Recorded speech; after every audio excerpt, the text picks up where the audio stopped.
आगे इस अहंकार से क्या उत्पन्न होता है वो पीछे जैसे बताया उसको यहां फिर दोहरा रहे हैं। 17वां सूत्र बोलिए। एकादश पंचतन मात्रम तत्कार्यम। तत्कार्यम उसका कार्य है ये सब। उसका मतलब अहंकार का। अहंकार जो तत्व है उसका कार्य कौन है? एकादश 11 चीजें। 11 चीजें कौन कौन सी हैं? 5 ज्ञानेन्द्रियां, 5 कर्मेंद्रियां और 1 मन। आगे स्वयं भी बताएंगे। और पंच तन्मात्रम 5 तन्मात्राएं। शब्द तन्मात्रा, स्पर्श तन्मात्रा, रूप तन्मात्रा, रस तन्मात्रा, गंध तन्मात्रा। ये उस अहंकार के कार्य हैं, यानी अहंकार से ये बनते हैं। पीछे जो बात कही उसको केवल दोहराया गया है। अब ये जो बने हैं ये किस अहंकार से कैसे कैसे बने उसका भेद यहां पर बताया जा रहा है। वहां पर अहंकार से जो 11 इंद्रियां बनती हैं उस संदर्भ में मैंने इस सूत्र को उद्धृत भी किया था आपको। बोलिए 18वां सूत्र। सात्विकम एकादशकम प्रवर्तते वैकृतात् अहंकारात्। वैकृत अहंकार से, वैकृत का मतलब है यहां पर सात्विक। वैसे वैकृत का मतलब हम विकृत और विकृति से हम सात्विक कभी भी नहीं लेते, हम राजसिक तामसिक लेते हैं। लेकिन यह वैकृत शब्द सात्विकता के लिए आया है। सात्विक अहंकार से, वैकृत अहंकार मतलब सात्विक अहंकार से ये 11 सात्विक समूह, 11 का सात्विक समूह प्रवृत्त होता है, बनता है, चलता है। और तामसिक अहंकार से 5 तन्मात्राएं बनती हैं। तामसिक अहंकार की, तमोगुण की अधिकता से। और ये जो 11 इंद्रियां हैं इनमें भी मैंने जैसा आपको बताया पहले कि मन और 5 ज्ञानेन्द्रियां, इसमें सत्वगुण की अधिकता रहती है। और कर्मेंद्रियां जो 5 होती हैं उसमें राजसिक अहंकार की अधिकता रहती है, रजोगुण की उसमें, क्योंकि वो क्रियावान है। तो ये 11 चीजें अहंकार के ही भेद से बनती हैं। इस आधार पर अहंकार के भी 3 भेद कर देते हैं। हम चाहें तो बुद्धि के भी 3 भेद करते हैं, मन के भी 3 भेद करते हैं, जो आगे स्वयं भी बताएंगे। तो यहां जो सात्विक एकादश कहा 18वें सूत्र में, वो 11 चीजें क्या हैं उसको अगले सूत्र में स्वयं सूत्रकार बता रहे हैं। 19वां सूत्र बोलिए। कर्मेंद्रिय बुद्धिन्द्रिय अंतःकरणम एकादशकम। ये जो 11 का समूह है ये क्या क्या चीजें हैं? तो कर्मेंद्रिय, कर्मेंद्रियां वो कितनी है ये यहां नहीं बताया, पर वो 5 है हमें पता है। हस्त, पाद, पाणी, पायु और उपस्थ। हाथ, पैर, वाक, मूत्र त्याग की इंद्रिय और मल त्याग की इंद्रिय, ये 5 कर्मेंद्रियां बताई गई हैं। बुद्धि इंद्रिय, बुद्धि का मतलब है यहां पर ज्ञान, ज्ञानेन्द्रिय, जिनको हम ज्ञानेन्द्रिय बोलते हैं उसी को यहां पर बुद्धिन्द्रिय शब्द से प्रयोग किया गया है। और वो भी 5 हैं। श्रोत्र, त्वक यानी त्वचा, नेत्र, घ्राण इंद्रिय और रसनेन्द्रिय, रसनेन्द्रिय और घ्राणेन्द्रिय, ये 5 यानी नासिका, नाक से हम जो गंध ग्रहण करते हैं। 5 ज्ञानेन्द्रियां हैं। तो 5 कर्मेंद्रियां, उनसे हम कुछ ना कुछ कर्म करते हैं। और 5 ज्ञानेन्द्रियां, उनसे हम कुछ ना कुछ जानते हैं। अपने अपने इनके नियत विषय हैं, नियत कर्म है और नियत ज्ञान के विषय हैं। तो कर्मेंद्रिय, बुद्धिन्द्रिय और अंतःकरणम एक, अंतःकरण इंद्रिय आंतरम, और एक आंतरिक भी है। अंदर कौन सा है ये मन के अंदर लिया आ गया। इस प्रकार से ये 11 इंद्रियां उत्पन्न होती है।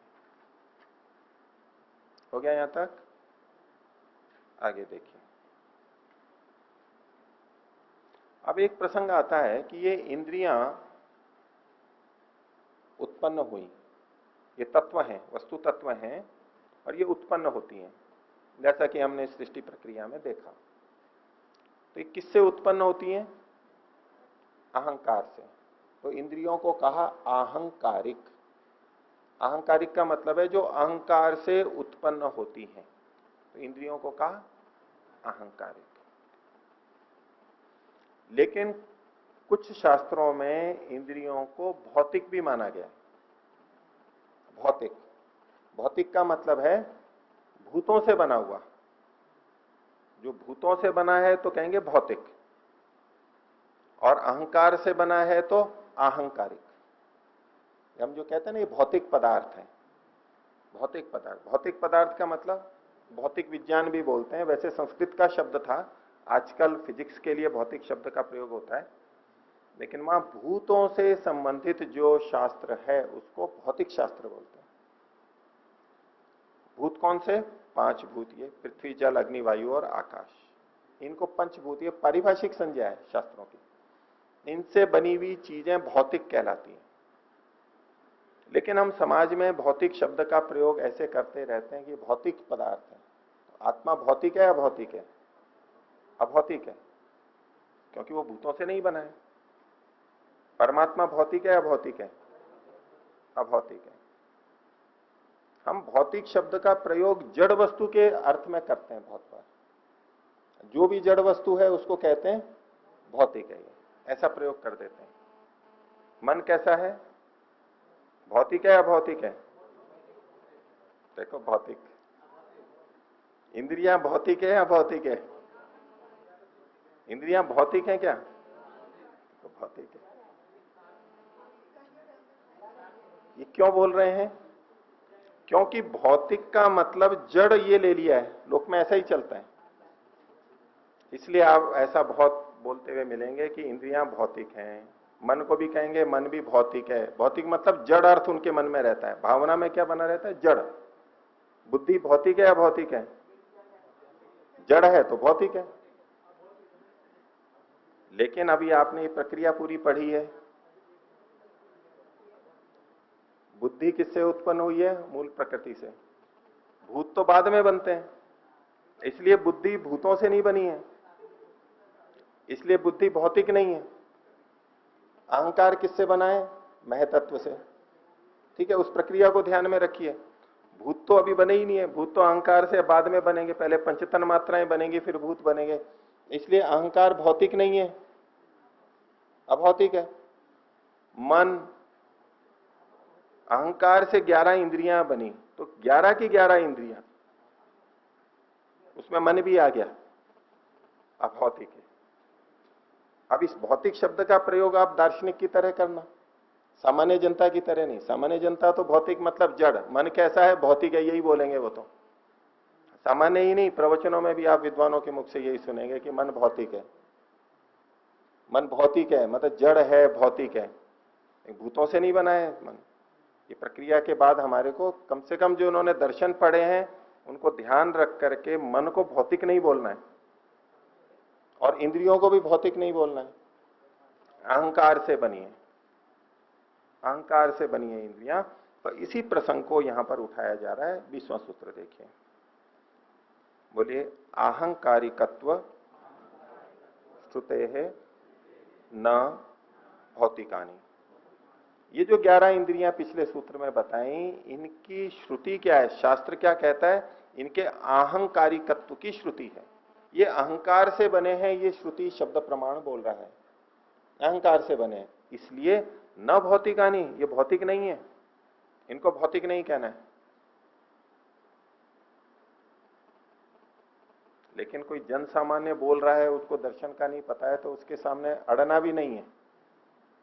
ठीक है, वो अपना यही अर्थ समझ के बोल रहा है तो ठीक है, बोल रहा है। लेकिन हाँ, विद्वानों के बीच में चर्चा है, शास्त्र पढ़े हुए के बीच में चर्चा है, जो अध्यात्म को जानते समझते हैं, वहां हमें इस भौतिक शब्द का प्रयोग मन के लिए नहीं करेंगे, इंद्रियों के लिए नहीं करेंगे, ये आहंकारिक है।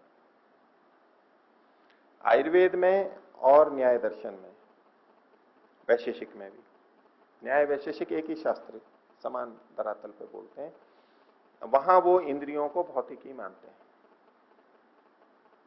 इंद्रियों को भौतिक मानते हैं।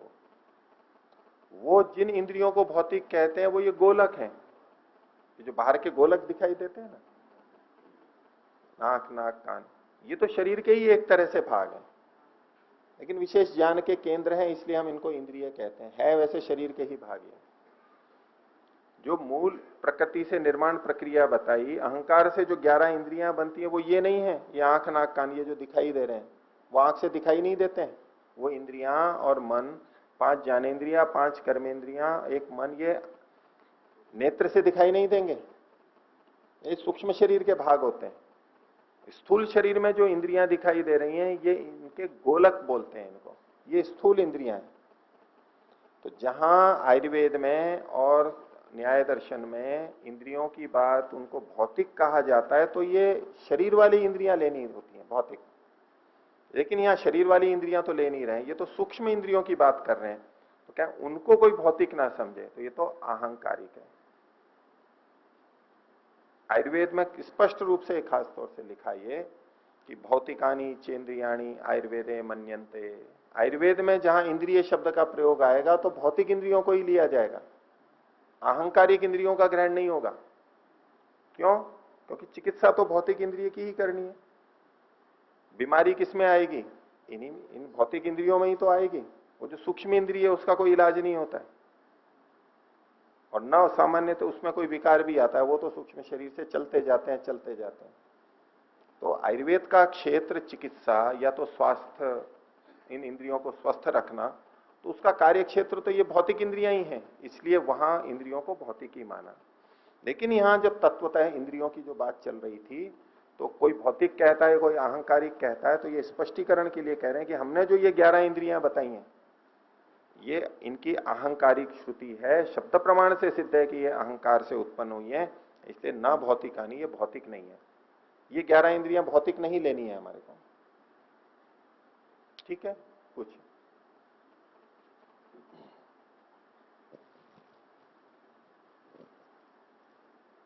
ओम जी। आचार्य जी, जो आहंकारिक कर्मेंद्रियां हैं उन्हें किस प्रकार से समझेंगे? इनका अभौतिक रूप जो कहा जा रहा है उसे कैसे समझेंगे? हाथ हैं तो इसको अभी और चर्चा करेंगे। जी ये जो हाथ है ये तो शरीर का भाग है, शरीर ही है ये एक तरह से। जी अब इसके अंदर जो इनको चलाने वाली जो शक्ति है, क्रिया रूप लेन देन इत्यादि जो ये क्रियाएं हो रही हैं, ये जिसके माध्यम से होती है, इसके जो अंदर की सूक्ष्म शक्ति को बोलते हैं, उसको हस्त कर्मेंद्रिय बोलेंगे। जी, मैं उसी को जानना और समझना चाह रही हूँ कि उसका थोड़ा स्पष्टीकरण ऐसा कीजिए जो समझ में आए। समझ में मतलब उसकी कोई लंबाई चौड़ाई ये सब कुछ नहीं बता सकते, वो सूक्ष्म इंद्रिय है, बस इतना ही है, अणुरूप है वो, तो दिखाई नहीं देंगी, उनको छू नहीं सकते, पकड़ नहीं सकते, हमारी सीमा से बाहर है वो सूक्ष्म है। लेकिन वो शक्ति एक अलग है, ये मान करके चलते हैं। अभी थोड़ा सा और इस प्रसंग को देखिए जी। 21वां सूत्र बोलिए। जब इन्होंने कहा कि ये भौतिक नहीं है, तो पूर्व पक्षी ने कहा कि कई ऐसे वचन मिलते हैं मृत्यु के बाद में कि ये मेरी इंद्रिय वहां चली जाए, ये वहां चली जाए। तो उसमें ये आता है कि चक्षुश्रोत चक्षुरादित्यम मनस चंद्रमसम दिशा श्रोत्रम, ये इंद्रियां वहां चली जाए वहां चली जाए। तो कार्य वस्तु कारण में ही तो लीन होती है, नाशा कारण लय, ये नष्ट होकर के अपने कारण में जाएगी। तो इन कारणों का उल्लेख करते हुए ये भूतों का जैसा यहां पर वर्णन शास्त्रों में मिल रहा है। तो नाशः कारण लय, पीछे हम एक सूत्र देख रहे थे, तो इन इंद्रियों के जो लय की यानी विलीन होने की श्रुति मिल रही है, शब्द प्रमाण मिल रहा है, वो इन देवताओं का मिल रहा है। देवता मतलब इन भूतों का, तो इनको भूतों से मानना चाहिए। फिर इस तरह का एक प्रश्न उठता है, उसका उत्तर यहां पर दिया जा रहा है 21वां सूत्र। बोलिए। देवता लय श्रुति ही न आरंभकस्य। देवताओं में लय की श्रुति मिल रही है, ये इंद्रिय वहां इस देवता में लीन हो जाए, चंद्र में सूर्य में, ये देवता मान के इनमें लीन हो जाए। न आरंभकस्य, इनकी उत्पत्ति के लिए ये वचन यहां पर नहीं मिल रहा है। जो आपने वचन दिया है, पूर्व पक्षी ने जो वचन दिया था, बृहदारण्यक का था।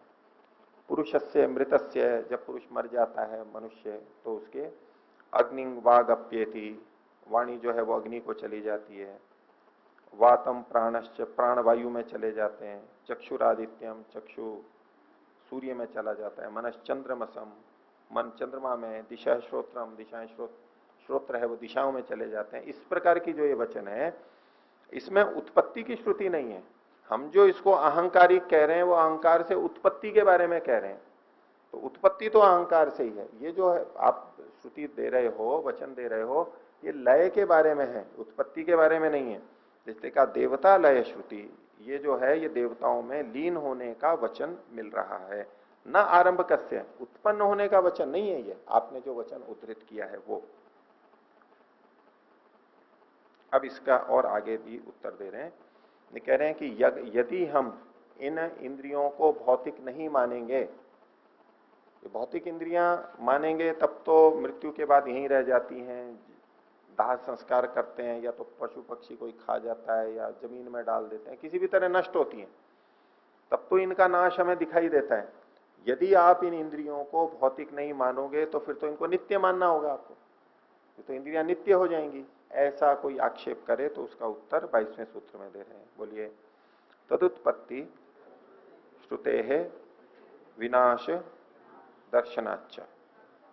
इन इंद्रियों की उत्पत्ति की श्रुति हमें मिलती है कि ये उत्पन्न होती हैं, और ये चूंकि उत्पन्न होती हैं इसलिए नष्ट भी होंगी, क्योंकि हम ये लोक में देखते हैं जो जो उत्पन्न होता है वह नष्ट होता है। इनकी उत्पत्ति की श्रुति शास्त्र में है तो इनका विनाश भी होगा, ये हमें पता लग जाता है, क्योंकि लोक में जिसका विनाश देखा जाता है उसकी उत्पत्ति भी होती है, और जिसकी उत्पत्ति अगर पता लग रही है तो उसका नाश अवश्य होगा। तो सूक्ष्म इंद्रियों का नाश हमें अभी भले ही ना पता लगता हो, लेकिन उत्पन्न द्रव्यों का विनाश देखा जाता है, प्रत्यक्ष देखा जाता है, इससे हम अनुमान करते हैं कि इन सूक्ष्म इंद्रियों का भी विनाश होगा, मन का भी विनाश होगा। अब वैसे वेद मंत्र में क्या है, हृत प्रतिष्ठम यद अजिरम जविष्ठम, तो अजिर है, वृद्ध नहीं होता, और अमृतम प्रजासु, अमृत भी कहा है उसको जो मरता नहीं है, इस वेद का प्रमाण मिल रहा है। बूढ़ा नहीं होता, मरता नहीं, जो बूढ़ा नहीं होगा मरेगा नहीं, वो नित्य होगा अनित्य होगा, उसको नित्य होना चाहिए, तो इस दृष्टि से वो मन नित्य प्रतीत होगा। लेकिन ये कह रहे हैं नहीं, वो तो अनित्य है, नष्ट होता है। उत्पत्ति भी बताई और नाश भी बताया, वेद के विरुद्ध प्रतीत होगा ये, या तो वेद गलत है या ये गलत है, तो वेद तो गलत हो नहीं सकता, ठीक है, ये तो गलत हो सकते हैं ना। इसलिए मन को क्या मानना चाहिए, नित्य मानना चाहिए। इन्होंने भले ही लिखा हो, ऐसा अर्थ नहीं लेना, ऐसा नहीं करेंगे। वहां वेद में जो अजिर और अमर शब्द का प्रयोग किया गया उसका तात्पर्य लेंगे। मन तो उत्पन्न होता ही है, अंतःकरण है, कार्य द्रव्य है, वो जैसे कि हम जीवन जीते हैं, शरीर भले ही वृद्ध हो जाए, मन वृद्ध नहीं होता है। ऐसे ही इस सृष्टि के प्रारंभ से हमें वो मन मिला हुआ है, और सृष्टि के अंत तक कार्य करता रहेगा, बहुत लंबे समय तक चलता है, इसलिए उसको कहते हैं कि वो अमर है, मरता नहीं है। अंततः तो मरेगा, वो नष्ट होगा। तो वेद के मंत्रों में जो यहाँ अमृतम और ये शब्द प्रयोग किए गए उसका हमें तात्पर्य लेना होगा, नहीं तो विरोध आएगा। वहां आत्मा की तरह से नित्य नहीं कहा जाएगा। अगर ऐसा होता तो त्रैतवाद में ईश्वर जीव प्रकृति तीन को ही नित्य क्यों मानते, ये तो एक मन भी नित्य होता ना। तो जहां ऐसे ऐसे शब्द आते हैं वहां पूरे परिदृश्य को, सिद्धांत को ध्यान में रख के अर्थ करते हैं कि यहाँ अमृतम कहा जा रहा है, अजर कहा जा रहा है, तो इसका मतलब क्या है। सापेक्ष रूप से कथन है, मुख्यता से कथन नहीं है, ये इसकी संगति लगती है।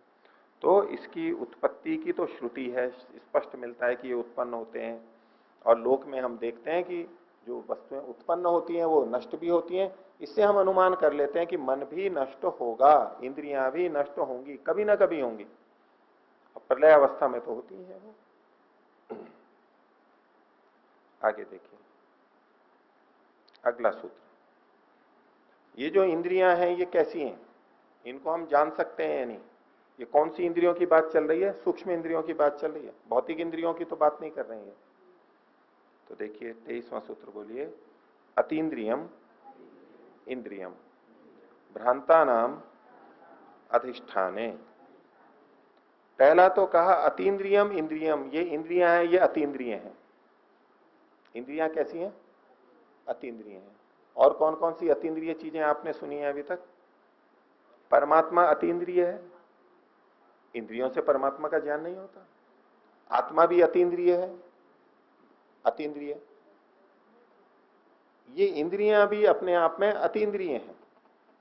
इन इंद्रियों से हम दूसरी चीजों को जानते हैं, लेकिन ये इंद्रियां इंद्रियों से नहीं जानी जाती, ये इतनी सूक्ष्म है, इनका हमारे को इन इंद्रियों से बोध नहीं हो सकता। तो कहा अतीन्द्रियम इंद्रियम, इंद्रियां अतीन्द्रिय हैं। और उसका कारण क्या है? ये भूतों से नहीं बनी है। भूतों से बनी होती तो इनमें शब्द स्पर्श रूप रस गंध ये गुण होते, क्योंकि भूतों में ये गुण होते हैं। शब्द तन्मात्रा आदि से भूत बनते हैं, भूत से फिर कार्य द्रव्य बनते हैं। अगर इनसे बने होते तो इनमें शब्द स्पर्श रूप रस गंध ये गुण होते। और यदि रूप रस गंध आदि गुण होते तो इन इंद्रियों से इनका ग्रहण हो जाता, जैसे अन्य वस्तुओं का होता है।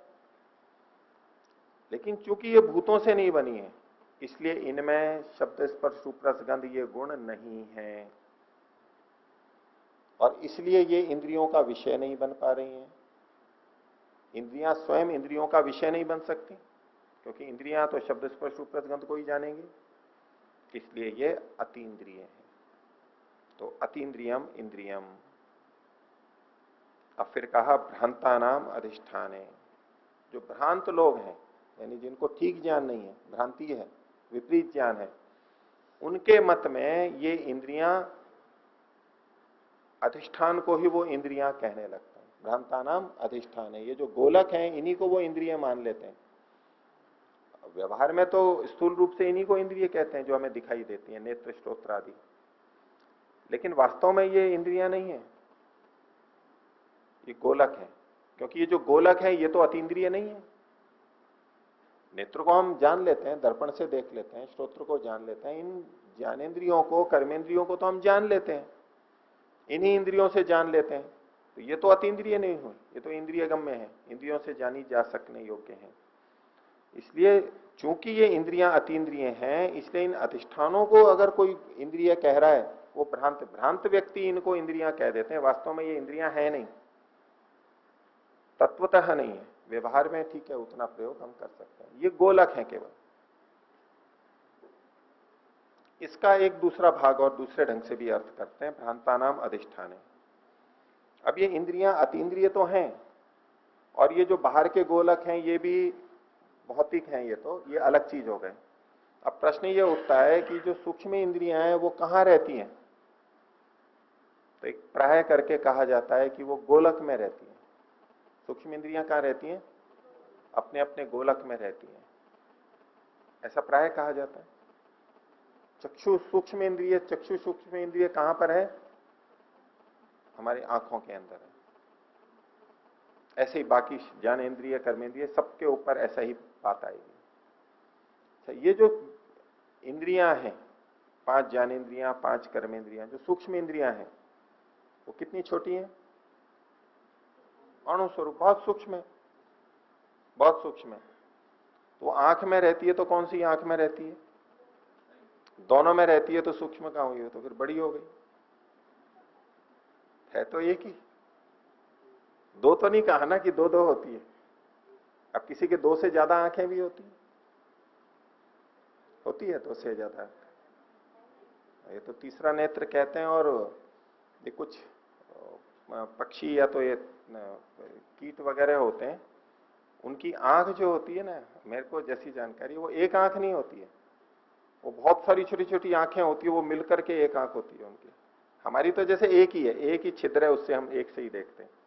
उनकी वो कई होती है, कईयों का समूह मिल करके होता है। बाहर से एक ही दिखेगी मोटे, लेकिन होती कई है वो। तो सूक्ष्म इंद्रिय तो एक एक ही होती है ना, कहीं भी 2, 3, 4 थोड़ा ना बताइए। सूक्ष्म चक्षु इंद्रिय एक ही होगी। तो एक है तो कहां रहती है वो? इस आंख में, उस आंख में, और इस आंख में भी किस जगह पे? बड़ा मुश्किल हो जाएगा। कर्मेंद्रिय हाथ है, सूक्ष्म इंद्रिय हाथ तो 2 हैं, वो कर्मेंद्रिय इसमें है या इसमें है? समस्या हो जाएगी ना। और इस हाथ में भी किस जगह पे है? तो ये सूक्ष्म इंद्रियां, ऐसा समझ में आता है, ये सूक्ष्म शरीर का भाग है, और ये हमारा जो मस्तिष्क गोलक है यहां पर रहती, यहां नहीं रहती। इनके माध्यम से हम जानते हैं, इतना है बस। इन दोनों से मिल करके तंत्रिकाएं मिल के एक छवि बनती है, जो आज के वैज्ञानिक भी जैसे बुद्धि में कहते हैं ये दर्शन केंद्र है, ये स्पर्शन केंद्र है। सेंटर होते हैं अलग अलग, ये सुनने का है, ये देखने का है, ये चखने का है, ये इसका है, ये इसका है। तो ये सूक्ष्म इंद्रियां कहाँ रहती हैं, तो उसका अधिक प्रबलता झुकाव मेरा तो इसी तरफ है कि वो मस्तिष्क में एक स्थान पर रहती है। यहां करेंगे तो कोई उत्तर नहीं बनेगा, इसलिए इसको मोटे तौर पे कह देते हैं कि ये इंद्रियां, ये गोलक सूक्ष्म इंद्रियों का स्थान है, अधिष्ठान है। तो अब इस दृष्टि से इस सूत्र के अंश को देखेंगे, भ्रांता नाम अधिष्ठान है। जो भ्रांत लोग होते हैं वो ऐसा समझते हैं कि इंद्रियां अधिष्ठानों में रहती है।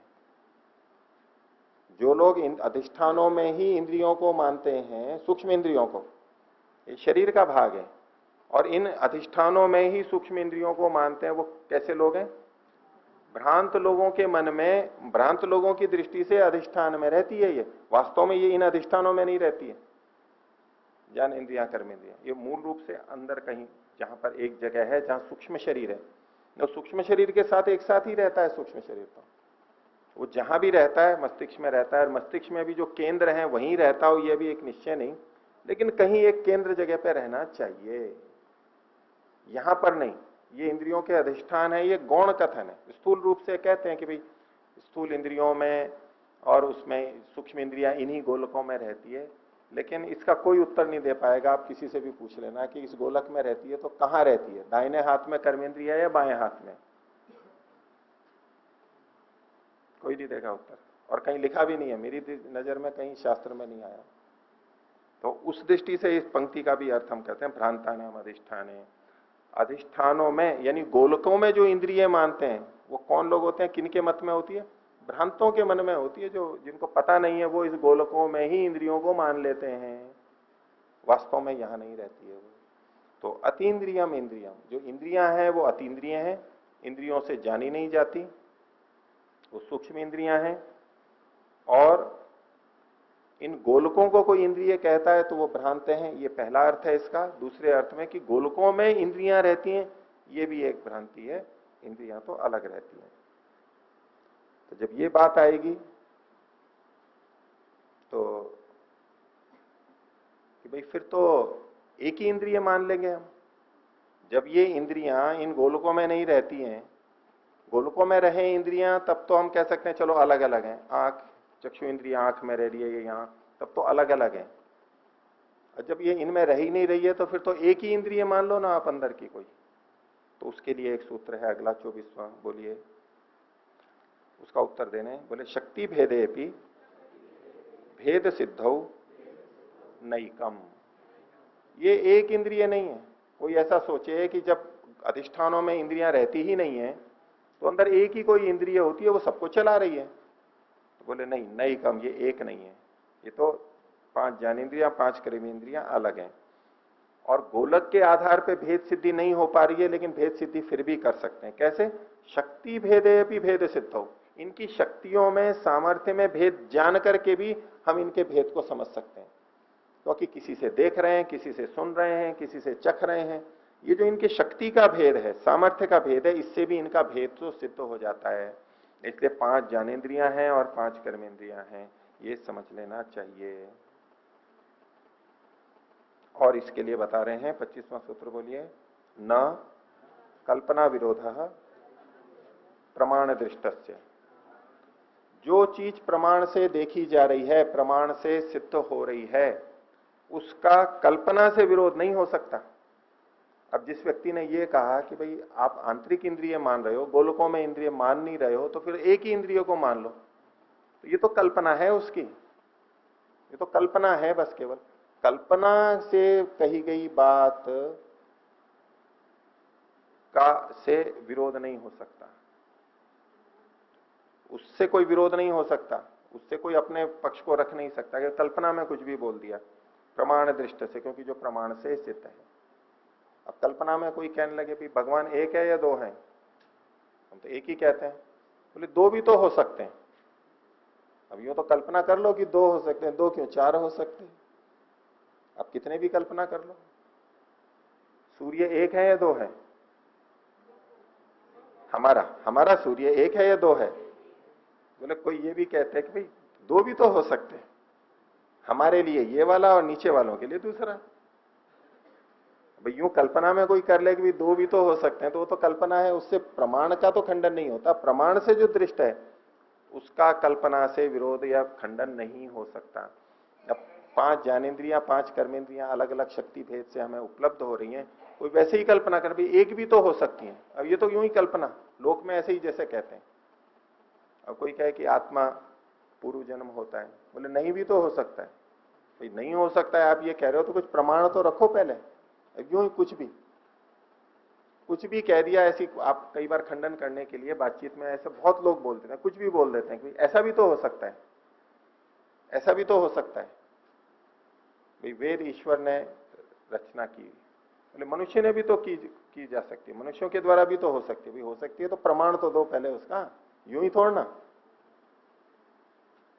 कुछ प्रमाण तो होना चाहिए ना। यूं ही संभावना में जो बोलोगे उसके लिए है ये, ना कल्पना विरोध है। आप कल्पना से कोई बात कहोगे तो उससे किसी बात का विरोध या खंडन नहीं होता है, क्योंकि ये प्रमाण से दृष्ट है, दूसरे पक्ष में प्रमाण है।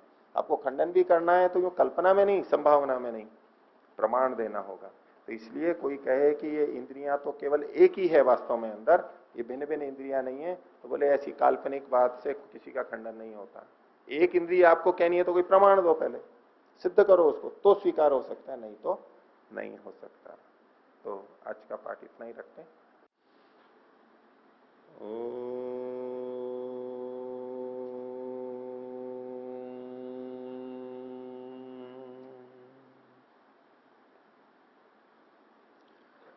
सांख्य दर्शन की 19वीं कक्षा। पिछली कक्षा के विषय में किन्हीं को कुछ पूछना हो तो पूछ सकते हैं। कुछ ओम आचार्य जी, ये सूत्र 21 को दोबारा समझाने की कृपा करें। सूत्र संख्या 21, इसके पीछे ये प्रसंग चल रहा था कि इंद्रियां आहंकारिक हैं, अहंकार से बनी है। अहंकार जो तत्व है, द्रव्य है, उससे बनी है। सांख्य की वो प्रक्रिया है। इसलिए 20वें सूत्र में कहा था कि इनकी आहंकारिकत्व की श्रुति है, ऐसे वचन मिलते हैं, इसलिए न भौतिकानी, ये इंद्रियां भौतिक नहीं हैं, भौतिक नहीं मानेंगे। तो इस पर प्रतिपक्षी के मन में प्रश्न आ रहा है कि भाई श्रुति तो ये भी मिल रही है, कोई श्रुति मतलब वचन, शास्त्र का वचन, जिससे ये प्रतीत हो रहा है कि ये भौतिक है। कैसे पता लग रहा है कि वहां जब मृत्यु के बाद में दाह संस्कार आदि होते हैं और उस समय जो वचन बोले जाते हैं, या अंतिम समय के, कि मेरी ये इंद्रिय उस वहां चली जाए, ये उसमें लीन हो जाए, ये वहां चली जाए। तो इंद्रियां हैं कार्य द्रव्य, तो कार्य द्रव्य है, नष्ट होने के बाद में कहां जाएगा? कारण में। नाशः कारण लय। तो जब इन इंद्रियों के कहीं जाने का कथन किया जा रहा है कि ये वहां चली जाए, वहां चली जाए, जैसे अपने घर में लौट जाए, अपने कारण में लीन हो जाए, उन वचनों में भूतों का कथन है, देवताओं का कथन है। जो जड़ देवता हैं उनका कथन है, उनका नाम दे रखा है। तो उससे तो पता लगता है कि ये भौतिक होनी चाहिए, क्योंकि जहां उनका लय वहां बताया जा रहा है, इसका मतलब है उसी से बनी होगी। ऐसा मान करके पृष्ठभूमि में प्रश्न रखा गया है। और वो वचन बृहदारण्य का प्रस्तुत किया जाता है कि पुरुषस्य मृतस्य, जो पुरुष मर गया है, शरीर त्याग हो गया है, जो यानी चेतन चला गया, उसके अग्निम बाग अप्येति, वाणी जो है वो अग्नि में चली जाती है। वाणी कहां जाती है? अग्नि में। तो वाणी का नाश हुआ, वो कहां पहुंच गई? अग्नि में। इसका मतलब क्या हुआ? ये वाणी किससे बनी होगी? अग्नि से बनी होगी, तभी तो नाश होने पे, नष्ट होने पे, मरने पे वहां जा रही है। तो अग्नि एक देवता है, जड़ देवता है, ये भूतों में आता है। तो ये कथन मिला। फिर आगे कहा वातम प्राणः, प्राण जो है वो वात में चला जाए, वायु में चला जाए, उसको प्राप्त होता है। तो वायु भी महाभूत है, देवता है। चक्षुरादित्यम, चक्षु नेत्र जो हैं वो आदित्य यानी सूर्य में चला जाता है। मनश्चंद्रमसम, मन जो है वो चंद्रमा में चला जाता है। दिशा श्रोत्रम, श्रोत्र है वो दिशा में चले जाते हैं। तो ये जो वचन मिल रहा है इससे तो पता लग रहा है कि ये इंद्रियां नष्ट होने पे इन भूतों की तरफ जा रही हैं। तो आप तो इनको अहंकारिक कह रहे हो, ये तो भौतिक प्रतीत हो रही हैं। ये प्रश्न पूर्व पक्षी का हुआ। ठीक है, 20वें सूत्र पर ये प्रश्न उसने उठाया। इसका उत्तर 21वें में दिया जा रहा है जो कि आप पूछ रहे हैं। सूत्र क्या है? देवतालय श्रुति ही। ये जो आपने श्रुति दी है बृहदारण्य की कि ये वहां चला जाए, ये वहां चला जाए, ये देवताओं में लीन होने की श्रुति है, ये वहां चले जाएं। ना आरंभ कस्य, ये उनसे उत्पन्न हुए हैं इसका कथन थोड़ा है। हमने जो ये इनको अहंकारिक कहा वो किस दृष्टि से कहा कि ये अहंकार से उत्पन्न हुई हैं, अहंकार इनका उपादान कारण है, हम ये कह रहे थे। और आपने जो ये श्रुति दी है ये ऐसी श्रुति नहीं है कि ये भूतों से उत्पत्ति बताई जा रही हो इंद्रियों की। यहां तो इन इंद्रियों का भूतों में जाना, लीन होना, देवता का लय ये सुना जा रहा है। देवता लय श्रुति, ना आरंभ कस्य, आरंभ मतलब उत्पादक, उपादान कारण, उस रूप में कथन थोड़ा ना हो रहा है। इसलिए जिस प्रमाण से आप इनका भौतिकत्व सिद्ध करना चाह रहे हो उससे भौतिकत्व सिद्ध नहीं होता। ये सूत्र कथन हो गया। बोलिए। तो आचार्य जी, ये 22वें सूत्र में आया है, कल आपने बताया था कि मन नित्य है, सृष्टि काल तक नित्य है। सृष्टि के प्रलय के समय में मन, वही मन नष्ट हो जाता है। उसके बाद जीवात्मा दोबारा जन्म लेती है, तो वो वह मन वही मिलता है या नया मन मिलता है उस आत्मा को? नया मिलता है। ये सारे जो बनते हैं वो नष्ट हो जाते हैं। सो तो नष्ट हो जाते हैं तो क्योंकि संस्कार उसके अंदर रहते हैं, वो कहाँ जाते हैं जी? हाँ, तो मन भी चूंकि कार्य द्रव्य है, कार्य द्रव्य है, तो जब प्रलय होती है तो समस्त कार्य द्रव्य अपने कारण में यानी सत्वरज में विलीन हो जाते हैं, तो मन भी हो जाएगा। और जब सृष्टि की उत्पत्ति होगी तब फिर सारी ये चीजें बनेंगी जो क्रम बताया यहाँ पर सांख्य में। तो मन भी निर्मित होगा और वो फिर सूक्ष्म शरीर के साथ उसको आत्मा को प्राप्त हो जाएगा। ये तो प्रक्रिया हुई। अब इसमें ये प्रश्न उठता है जो स्वाभाविक है कि जिस समय प्रलय अवस्था आई उस समय भिन्न भिन्न आत्माओं की भिन्न भिन्न स्थिति थी, उनका अपना मोक्ष का मार्ग चल रहा था। किसी ने कितनी साधना की, किसी ने कितनी की, किसी के कैसे संस्कार, किसी के कैसे संस्कार, और कोई मुक्ति के विपरीत भी चल रहे थे। उसमें भोगों के संस्कार, अविद्या के संस्कार, काम क्रोध लोभ मोह के संस्कार, कर्माशय, ये सारे के सारे जो संस्कार मन पे हैं वो सबके अलग अलग हैं, सबके अपने अपने थे प्रलय के समय में। और जब मन वहां नष्ट हो गया तो उसके पे जो पड़े हुए संस्कार थे उनका क्या हुआ? और जब सृष्टि के प्रारंभ में फिर नया मन मिला और वो बिल्कुल नया मिल गया तो फिर तो सबका मन एक जैसा हो गया। तो पिछली सृष्टि में जो संस्कारों का भेद था वो अगली सृष्टि के प्रारंभ में तो नहीं रहा, फिर ये तो अन्याय हो जाएगा। तो पिछली सृष्टि में जितनी हमने साधना की, जैसे भी संस्कार थे, वो अगले सृष्टि के प्रारंभ में तो नहीं पहुंच पाएंगे। ये प्रश्न आता है। तो कई लोग तो फिर ये मान लेते हैं कि वही मन रखा रहता है और अगली सृष्टि में जाता है।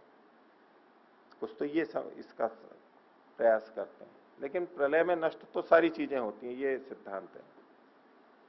अब जो नया मन बना है सृष्टि के प्रारंभ में और वो दिया जाएगा, वो मन वैसा ही बना के दिया जाएगा जैसे संस्कार उसके पिछली सृष्टि वाले मन में थे। तो ईश्वर तभी न्यायकारी है, ईश्वर न्यायकारी है और ईश्वर सर्वशक्तिमान है, उसकी सामर्थ्य है।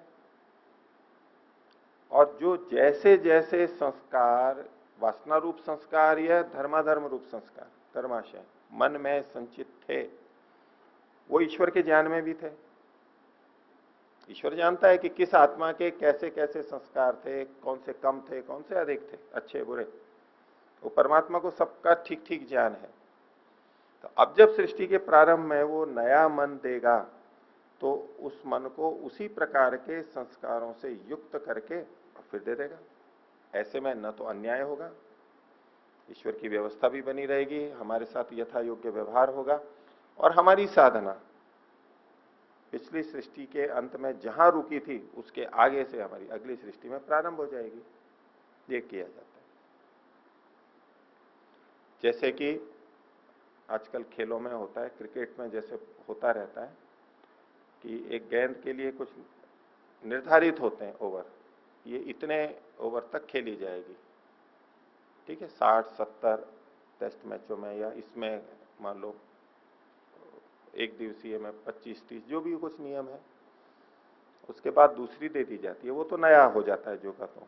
लेकिन जिस बीच में अभी खेल चल रहा है और वो गेंद ऐसी गई कि वो अटक गई कहीं जाके, छक्का ऐसा लग गया कि कहीं पवेलियन में ऊपर जाके अटक गई, अब उतार भी नहीं सकते, अब क्या करेंगे? अब नई गेंद देंगे? ये तो अन्याय हो जाएगा, तो दूसरी टीम वाले मानेंगे नहीं, तो नई कभी भी नहीं देते। वो आप देखते हो वो एक डब्बा सा लेके आते हैं, फिर ऐसी पुरानी पुरानी गेंदें रखी भी रहती हैं उनका कि भाई इतने ओवर खेली हुई है, ये इतने लगभग वैसी, और थोड़ी अच्छी दिख रही है तो उसको घिसा करके या कुछ करके उसको वैसा ही बनाने का प्रयास करता है, क्योंकि ये न्याय है, वैसा ही मिलना है। और कई बार बॉल का आकार बदल जाता है, कोई अंदर दोष हो, खेलते खेलते बीच में ही उसका आकार प्रकार बदल गया, तो उससे निश्चित ओवर तो खेले नहीं जा सकते, तो नई लानी होती है। नहीं लाते हैं तो वो निर्णायक जो अंपायर होते हैं वो उचित अपनी सामर्थ्य से वैसी ही बना करके लगभग वैसा ही देते हैं। ये न्याय है, उचित है। परमात्मा तो सर्वशक्तिमान है, वो अपने हमारे मन को जैसा संस्कार वाला था वैसा का वैसा बना करके जो का तो हमारे को फिर दे देता है। हो गया कुछ?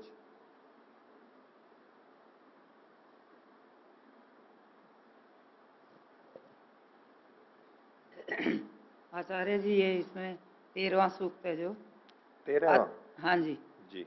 अध्यवसानो बुद्धि, इसको जरा एक बार स्पष्ट कर दीजिए। अध्यवसायो बुद्धि, हाँ, अध्यवसायो बुद्धि। आपके अध्यवसानो लिखा है? वसायो। हाँ, अध्यवसायो बुद्धि।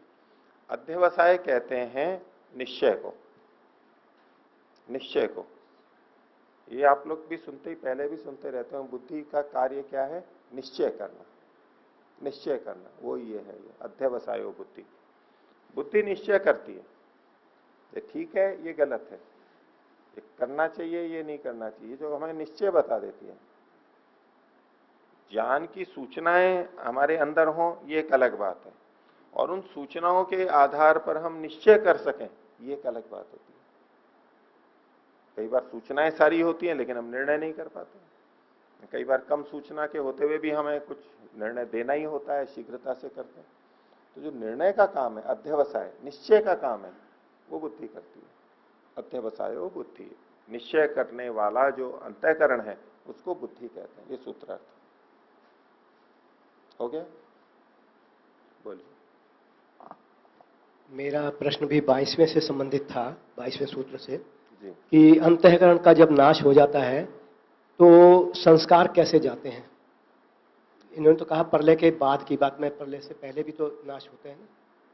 प्रलय से पहले कैसे नाश होगा? जब कोई किसी मृत्यु होती है। हाँ, मृत्यु के समय में ये सूक्ष्म शरीर के ये जो अंतःकरण है उसका नाश नहीं होता है, अंतःकरण का नाश नहीं होता। ये अंतःकरण मतलब वो सूक्ष्म इंद्रिय की बात चल रही है। जो गोलक है यानी उन सूक्ष्म इंद्रियों का अधिष्ठान यानी मस्तिष्क, खोपड़ी के अंदर जो है, ये तो एक तरह से शरीर का भाग ही है, ये तो यहीं रहता है। इसमें तो व्यवहार के लिए कुछ संस्कार रहते हैं, वो अलग बात है। सूक्ष्म शरीर में जो बुद्धि है, मन है, अंतःकरण है, मन है, मन में वो संस्कार रहते हैं, और उसके आधार पर वो सूक्ष्म शरीर से, एक शरीर से दूसरे शरीर में जब आत्मा जाती है तो उसके साथ साथ जाते हैं। ये विषय आगे आएगा। आतिवाहिक देह है वो, सूक्ष्म शरीर के नाम से उसके तत्वों को भी गिनाएंगे। तो ये उसके साथ साथ चलता रहता है, चलता रहता है, नष्ट नहीं होता है। सृष्टि के प्रारंभ में मिलेगा बद्ध आत्माओं को, और बद्ध ही है तो सृष्टि के अंत तक वही मन चलता रहेगा उसका। यदि सृष्टि के बीच में कोई आत्मा मुक्ति से लौट के आई है, तो जब वो आई है तब उसको उसका मन मिलेगा नया, उसके बाद चलता रहेगा। और यदि सृष्टि में चलते चलते बीच में कोई जीवन मुक्त हो जाता है और मृत्यु के बाद मुक्ति में चला जाता है, तब भी वो सूक्ष्म शरीर उसका अलग रह जाता है, उससे छूट जाता है, ऐसा है। तो वो नष्ट नहीं होता है सूक्ष्म शरीर, अंतःकरण नष्ट नहीं होता है, सूक्ष्म इंद्रिय। ठीक है। तो कल हमने पिछली कक्षा में 25वें सूत्र तक देखा था, सांख्य दर्शन के दूसरे अध्याय का 25वां सूत्र देख लिया था, और प्रसंग चल रहा था इंद्रियों का, इंद्रियां कितनी हैं, अहंकार से बनी हैं, और ये इंद्रियां अतीन्द्रिय हैं। जो गोलकों को इंद्रियां कहते हैं वो ठीक नहीं है, सूक्ष्म इंद्रिय अलग होती है, और ये सूक्ष्म इंद्रियां अधिष्ठानों में नहीं रहती हैं, ये भ्रांति है। ये उसके कार्य के स्थल है, व्यापार के स्थल है, लेकिन ये इंद्रियां तो कहीं और रहती हैं, तो भ्रांता नाम अधिष्ठान है। और भले ही ये बाहर वाले जो गोलक हैं ये इंद्रियों के नाम से गौण रूप से प्रयोग होते हैं, लेकिन वास्तव में इंद्रियां नहीं है। इनके पीछे की जो शक्ति है वो भी अलग अलग है, दर्शन शक्ति अलग, श्रवण शक्ति अलग। तो वो सूक्ष्म इंद्रियों की शक्ति के भेद से ये अंदर एक ही शक्ति है ऐसा नहीं, सब अलग अलग इंद्रियां हैं। और कोई कल्पना से करे कि नहीं हम तो एक ही मानेंगे, तो ऐसे कल्पना से करने से कोई बात सिद्ध नहीं होती है, वो दोष नहीं कहलाता है। जो प्रमाण से सिद्ध है, भेद हमें पता लग रहे हैं, तो वो ही हमें भिन्न भिन्न मानने होते हैं। तो ज्ञानेन्द्रियों और कर्मेंद्रियों की बात हुई, और बुद्धि की बात हुई, और अहंकार की भी पीछे बात हो गई। अब मन के बारे में विषय प्रारंभ कर रहे हैं। 26वां सूत्र बोलिए। उभयात्मकंच मनः। मन कैसा होता है? उभयात्मक होता है। उभय मतलब होता है दो, उभयात्मक मतलब दोनों तरह का। किस तरह का? दोनों तरह का। तो पीछे ज्ञानेन्द्रियों और कर्मेंद्रियों यानी बुद्धि इंद्रिय और कर्मेंद्रिय की बात थी। तो मन ज्ञानेन्द्रिय का काम भी करता है और कर्मेंद्रिय का काम भी करता है, इसलिए उसको कहा उभयात्मकम मनः। मन दोनों प्रकार के कार्य करता है। इंद्रियों से जो ज्ञान प्राप्त होता है वो मन के माध्यम से ही आगे जाता है, मन में भी पहुंचता है वो। और कर्मेंद्रियों में जो कार्य होता है तो मन उन कर्मेंद्रियों को प्रेरित करता है, और फिर उनमें विभिन्न कार्य होते हैं।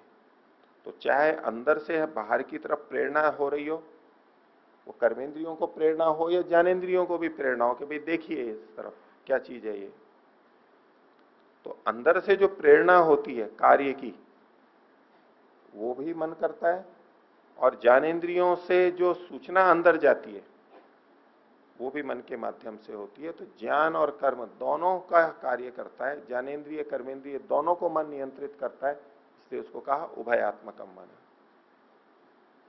कर्मेंद्रियों से जब हम कर्म करते हैं तो कर्म करते हुए भी ज्ञानेन्द्रियां वहां हमारी कार्य कर रही होती हैं। तो चलते उठते बैठते हमें बोध होता है कि हम चल रहे हैं, उठ रहे हैं, बैठ रहे हैं, ये हमें पता लगता है क्योंकि ज्ञानेन्द्रियां भी काम कर रही हैं। और कितना कार्य हो गया, कितना कार्य हो रहा है, कहाँ पैर रखा, कहाँ नहीं रखा, ये जो बातें हैं ये साथ ही साथ में हमें पता लगती रहती हैं।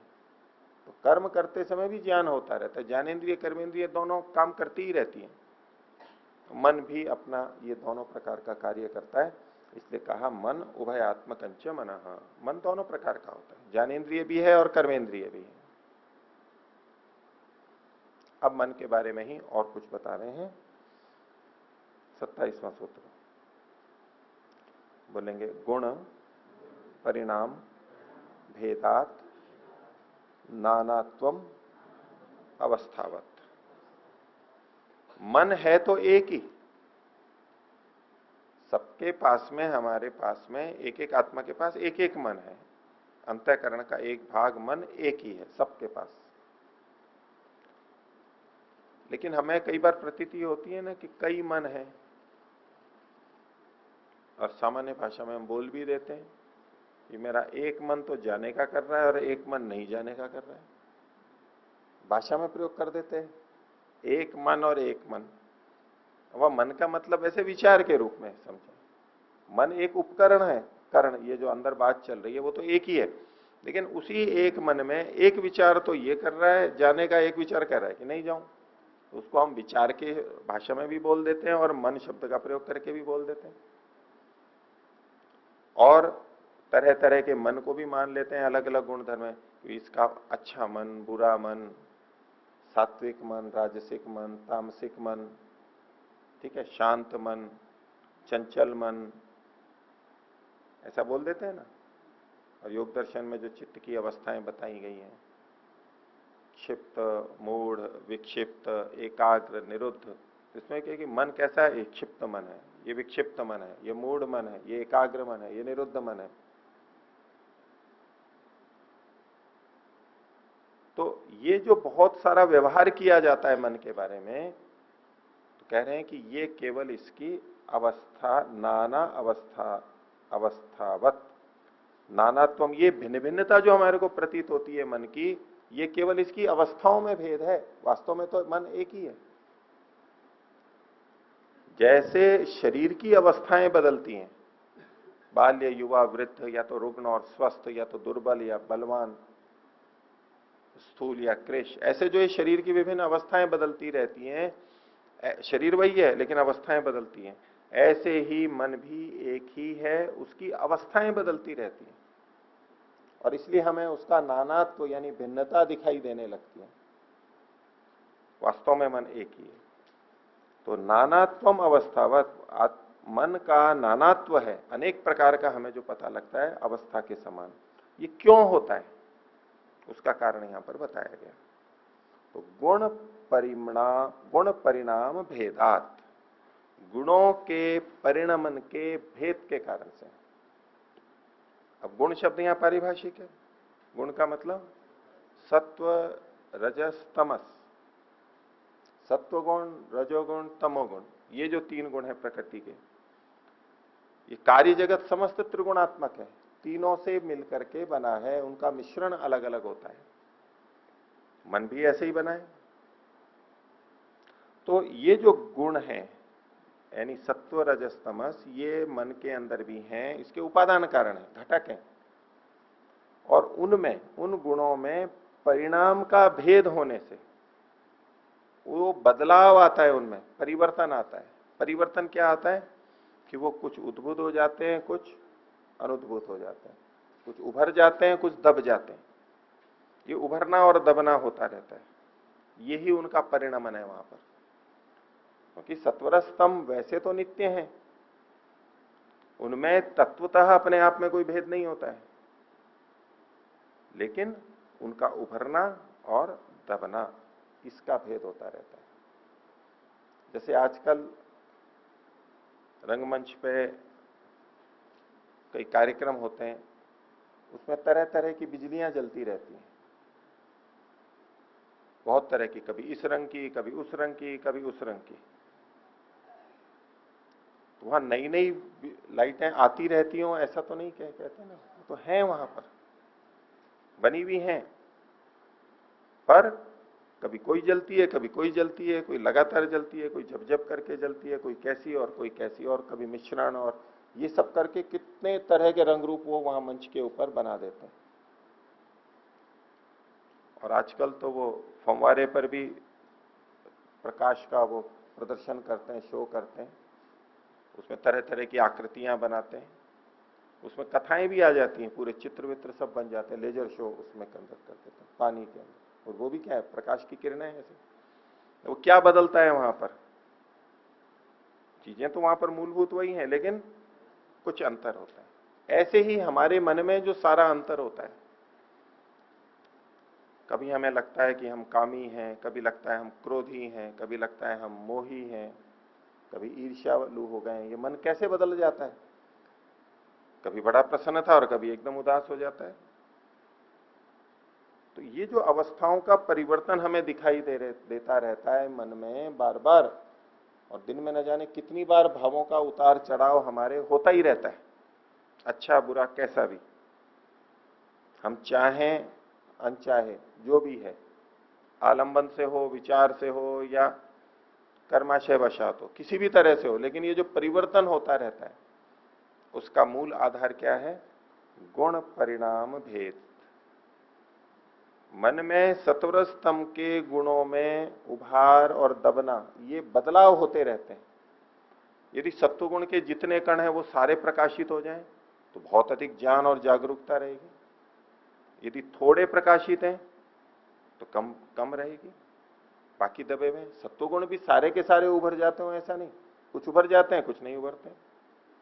ऐसे ही रजोगुण के सारे कण उभर जाएंगे तो बहुत सक्रियता चंचलता आ जाएगी। तमोगुण छीन रहेगा तो अत्यंत चंचलता आ जाएगी।